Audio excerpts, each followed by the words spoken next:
21 November waa maalinta loo asteeyay macalinka Soomaaliyeed. Waxa loo aqoonsaday maalinta macalinka 1974 bishii November 21keedii. Waxaana shacabka Soomaaliyeed iyo dawladdii xilligaa jirtay ay si wadajir ah u muujin jireen muhiimadda uu macalinku leeyahay.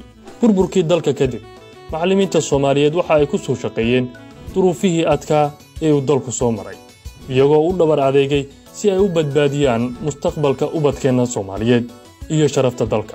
Macallinku waa mid ka gaarsiiya bulshada himiladeeda, ka badbaadiya mugdiga jahliga, gaarsiiya cilmiga iyo aqoonta, ilaaliya hidaha iyo dhaqanka bulshada, isla markaana soo saara ubax aragti fog leh oo hiigsanaya mustaqbal aad u wanaagsan. macallimiinta Soomaaliyeed waa tusaalayaal fiican oo dhiirigelin iyo bogaadin mudan.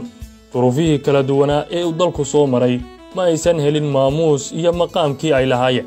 haddaba si loo maamuuso macallinka Soomaaliyeed loona muujiyo tixgelinta ay bulshada iyo dawladduba u hayaan macallinka, ayay wasaaradda waxbarashada hidaha iyo tacliinta sare u abaabulaysaa munaasabad weyn oo loogu dabaaldegayo maalinta macallinka Soomaaliyeed, taas oo ay ka soo qaybgalayaan madaxda sare ee qaranka, bahda waxbarashada iyo qaybaha kala duwan ee bulshada.